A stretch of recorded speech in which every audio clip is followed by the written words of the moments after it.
এই মনোনয়নগুলো আমরা তার কাছে তুলে দিচ্ছি। আর এখন আপনাদের সামনে বক্তব্য নিয়ে আসবেন প্রধান অতিথি জনাব খায়রুল দেওয়ান, চেয়ারম্যান জনকল্যাণ পার্টি। আমি একজন জনগণের প্রত্যাশা, যদি 20 কোটি মানুষ থাকে, 16 কোটি মানুষ থাকে, তার মধ্যে 14 কোটি মানুষ কিন্তু আমাকে সমর্থন করে। অথচ আমি কিন্তু নির্বাচনে অংশগ্রহণ থেকে দূরে আছি। কেন? তাদের মন গড়া আইন, মন গড়া নির্বাচনী আইন, এই মন গড়া নির্বাচনী আইন জনগণের প্রত্যাশিত যোগ্য নাগরিককে সংসদের বাইরে রাখার জন্য করানো হয়েছে। উপযুক্ত নির্বাচনী আইন এবং ভোটের পরিবেশ ছাড়া এই দেশে কোন নির্বাচন হতে দেবে না এই দেশের সাধারণ জনগণ।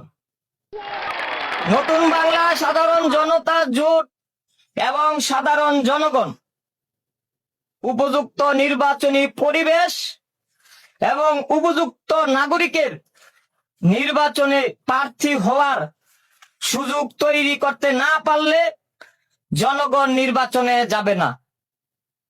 সন্ত্রাস, হুমকি দামকি দিয়ে এই দেশের জনগণকে আপনারা ভোট কেন্দ্রে নিতে পারবেন না। আমরা পল্টনের রাজপথ এখনো ছাড়িনি। ছাত্র এবং জনতা মিলে আবার পল্টনের রাজপথে নামবো। রাজপথ হবে জনতার, রাজপথ হবে জনতার, বাংলাদেশ হবে জনতার। গণতান্ত্রিক ভোটের উপযুক্ত পরিবেশ তৈরি করার জন্য আবার জনগণ মাঠে নামবে এবং আমাদের ফাইটন ভাই সহ আমাদের যোগ্য নাগরিকরা যারা নির্বাচনে প্রার্থী হতে চান, যাদের আমরা ভোট দিব, যাদের মনে করতেছি যে আমাদের তারা যোগ্য প্রতিনিধি, আমাদের অধিকার আদায় করবে, যারা তাদের নির্বাচনে প্রার্থী হওয়ার সুযোগ না করা পর্যন্ত আমরা সাধারণ জনগণ ভোট কেন্দ্রে যাব না। এক কথায় বলতে চাই, সর্বোপরি বলতে চাই, আমরা সাধারণ জনগণ আমাদের পছন্দের প্রার্থীকে নির্বাচনে ভোট প্রার্থী হওয়ার আগ পর্যন্ত আমরা ভোট কেন্দ্রে যাব না। কারণ আমাদের পছন্দের প্রার্থীরা আজকে নির্বাচনে প্রার্থী হইতে পারতেছে না। আমরা ভোট দিব কাকে? আমরা কি চোরকে ভোট দিব? আমরা ডাকাতকে ভোট দিব? আমরা দুর্নীতিবাজকে ভোট দিব? আমরা অর্থ পাচারকারীকে ভোট দিব? আমরা রাজাকারকে ভোট দিব? আমরা আল বদরকে ভোট দিব? না আমরা সুনাগরিককে ভোট দিব? আমরা এদেশের নাগরিক, সংগ্রামী, সময় সময় জেগে ওঠে। আজকে নির্বাচনে না ভোটের ব্যবস্থা নাই। আমাদের এক দফা হতে হবে, না ভোট চাই।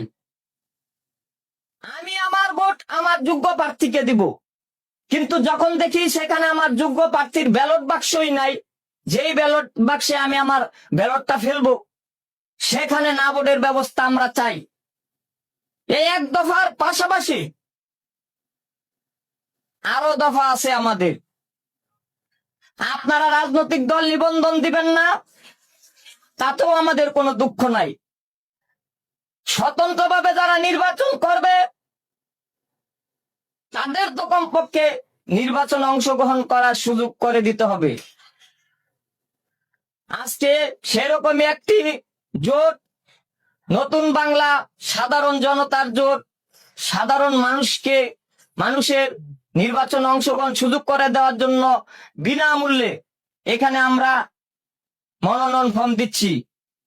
আপনারা বাংলাদেশে যে কোনো প্রান্তে থাকেন না কেন, আপনারা আসবেন, মনোনয়ন ফর্ম দিবেন।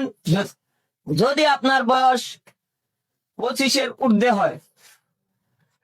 সবাই ভালো থাকবেন, সুস্থ থাকবেন। এখানেই শেষ নয়, এখানে মাত্র শুরু। রাজপথ শুরু হয় ছোট ছোট গল্প দিয়েই,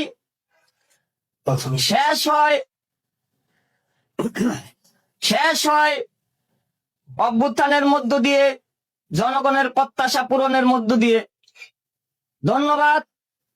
আমাদের মাঝে যারা মুরব্বীরা আছেন সকলের নাম আমি জানি না, বলা উচিত ছিল। সবাই আমার জন্য দোয়া করবেন, আমাদের পাশে থাকবেন, আমরা যাতে আপনাদের দোয়া নিয়ে আগাইতে পারি। সবাইকে ধন্যবাদ। আসসালামু আলাইকুম। আমার আমার বাংলা তোমার বাংলা, বাংলা নতুন বাংলা, ভাইটান ভাই এগিয়ে চলো। আমরা আছি তোমার সাথে। আমার বাংলা তোমার বাংলা, নতুন বাংলা, নতুন বাংলা, জাগো জাগো। নতুন বাংলা জাগো। এই বিজয় দিবসে আজকে সকলকে বিজয়ের সংগ্রাম জানিয়ে ফাইটন ভাইকে কিছু বলে সভা শেষ করার জন্য বলছি। আপনাদের কোনো প্রশ্ন আছে কিনা?